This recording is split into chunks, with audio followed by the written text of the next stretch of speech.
Well, the controversy after the release of the college football playoff bracket is still in full force. This is questions swirl on how the selection committee chose the 12-team field, Notre Dame's reaction, and also declining to play in a bowl game as a result of their snub, and also the future of the weekly ranking shows. So let's bring in FOS reporters Eric Fisher and Mike McCarthy. Guys, great to have both of you here. Eric, let's start with you. What happens with the bowl system? Is it dead? Well, that might be a little hyperbolic. Certainly there's been a heavy blow to the bowl system that exists, sort of separate, apart, and parallel to the CFP. That these games are less attractive now, with not only Notre Dame but a number of these other teams opting out. That said, ESPN, which shows a lot of these lesser bowls, they had huge viewership increases last year when we were having a somewhat similar conversation, perhaps not as pronounced. So there is still a lot of interest in these bowl games. So these next few weeks, it's really going to be interesting watching what these viewership numbers come in as. Yeah, Mike, just your thoughts on that too. I mean, obviously ESPN and even Fox have had record college football games this entire year. Is there any concern that maybe that's going to be a drag on bowl season this year because of what happened with the playoff format? Absolutely. I mean, and college football has nobody to blame but itself, right? They destroyed the bowl system by creating, the postseason and telling everybody these are the only games that matter, right? College football playoffs. Now, if you're ESPN, I am a bit concerned. I mean, Eric is absolutely right. ESPN owns and operates 17 bowls. They still drew huge ratings and huge advertising. But you got to look at trends. You got to look 5 years down the road. And I don't like this trend, Eric, of schools like Notre Dame dropping out of bowls, out of coaches dropping out of bowls, out of players dropping out of bowls because they're afraid to get hurt before they go into the NFL. It's also a very worrisome trend line to me. Yeah, it's really sort of become these games, even though last year was a good year for bowl viewership, it was a lot of sort of friends, family, and alumni. These games, as you correctly point out, the operative word is matter, that these are glorified exhibitions. And as this increasingly becomes an all or nothing thing in the expanded CFP system, because again, keep in mind, they're still talking about going to 16 teams. I think this potentially becomes more pronounced. Mike. And again, Baker, it gets to the whole problem with college football. College football is on a heater like nobody's ever seen. I mean, I would argue, and I bet you Eric would too, that it's the second most popular sport in this country right now. I mean, the ratings are through the roof. The interest is through the roof. My gosh, I did a Notre Dame column yesterday. You know what I mean? You thought everybody was talking about touchdown Jesus himself. I mean, the letters and emails are still coming in. But they can't get out of their own way. And the reason why college football can't get out of its own way is because it's so decentralized. You've got all these conferences and all these commissioners and all these schools, and they're all butting heads against each other for their own self-interest. Nobody's looking out for the fan. Nobody's looking out for the viewer. Yeah, I want to talk about your column here for a moment, Mike, because obviously Notre Dame is in a very unique situation because they're an independent school. They have this incredible deal with NBC that carries all of their games. No other college football program essentially gets that. Is Notre Dame still a big draw out there? I think they are still a big draw. Although the numbers are down, I think they are one of the true national brands. You can kind of discount their numbers this year where they finished number 14, because don't forget they started out 0-2. And I actually heard from a lot of people they were very proud of what Notre Dame did. I mean, to paraphrase Logan Roy on Succession, they told the ACC and ESPN to f off. Mm-hmm. We were not going to accept your little Tiddly Bowl game as a consolation prize. You screwed around with us. You used us as a stalking horse during your preview shows. You told us all along that, we were ranked a certain way. And then at the end of the day, you pulled the rug out from us.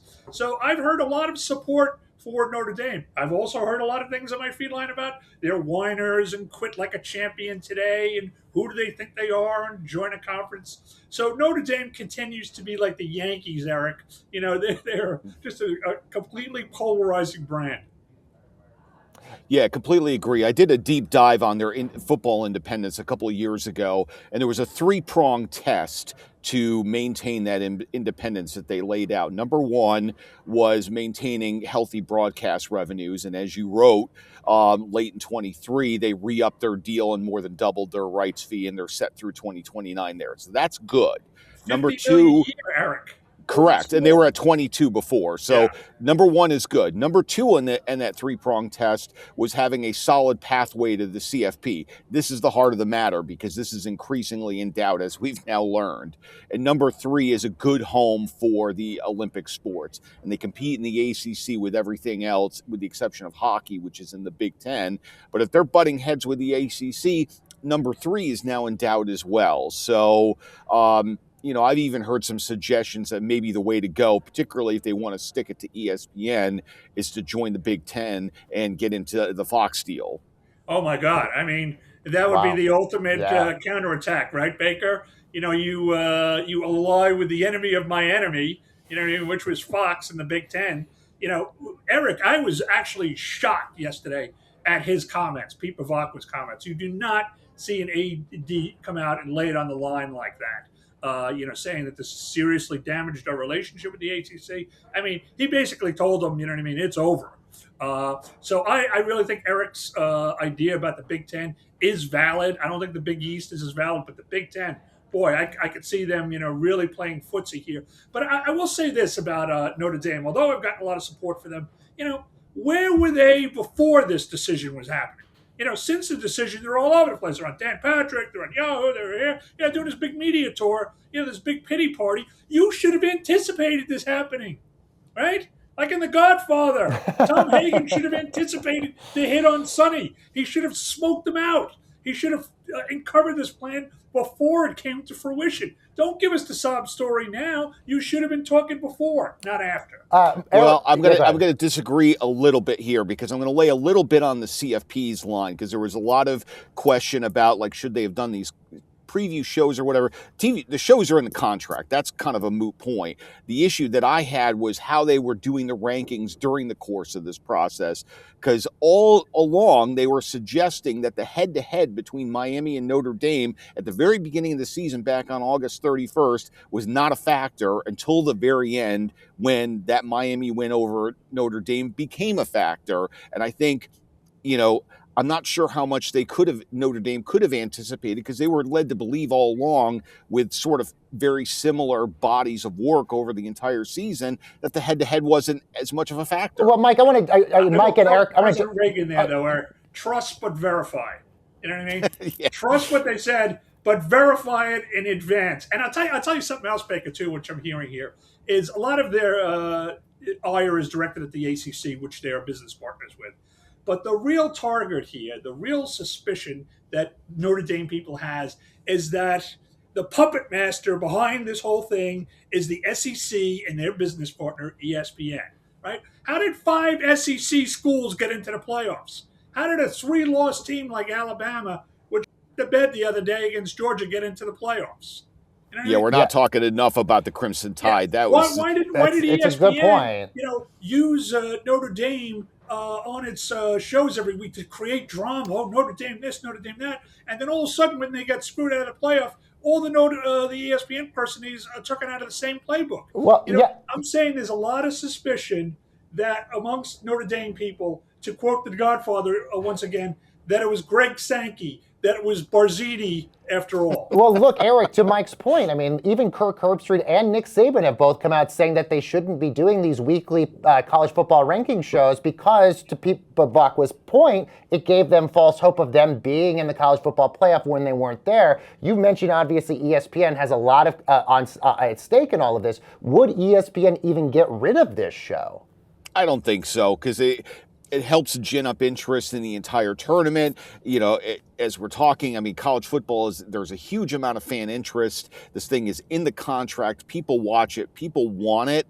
I think to me, it just kind of comes down to having a much more discreet and clear process as to how the rankings are developed. And there's still way too much subjectivity into how these things are coming together and how you're weighing certain factors.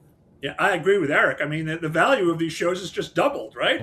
I mean, what I'm telling you is what I'm hearing from the Notre Dame people and Notre Dame supporters. Does ESPN want, Notre Dame out of the college football playoff? Of course not. I mean, they're a national brand. They bring ratings. They bring advertisers. They were in the national title game. Yeah, they'd love them to play in the Pop-Tart Bowl. But, you know what I mean? These shows have now doubled in importance, right? Because the first time they do the next one next season, right? Eric, everybody's going to have a cow. How can you rank this? They're already the fixes in. So, I mean, a part of this is good. Part of this intrigue and suspicion and double dealing and chaos theories that everybody has is very good for the college game because it increases viewership. Yeah, I'll get you guys out of here on this, and I'll kind of point this to both of you guys. Eric, let's just say hypothetically they do expand the playoff format. Let's just say they do go to 16 teams or more. Do you still think this is going to be an issue? Every single time somebody's going to be left out of the picture. Yes, because it gets back to the centralization point that Mike was making before, that every single conference is acting in their own self-interest, and there's nothing or nobody really looking out for everybody from a more holistic perspective. And as long as we sort of have that vacuum in place, these debates are going to continue to fester, because that's the breeding ground where all this happens and all this self-interest has an environment to thrive. Yeah, Mike, last word. I think you put your finger on it, Baker. If there was a 500-team college football playoff, the 501st team would be thinking about missing it, and the 502nd, 503rd, 504th, and 505th would also be weighing in to say that they should have made it. So, I mean, this comes with the par for the course. But, I will say this about Notre Dame. I think they got an argument on the merits here this year. Yeah, and Pete Bavacqua says the exact same thing, Mike. Good stuff, guys. I love these conversations. FOS reporters Eric Fisher and Mike McCarthy. Guys, thank you so very much.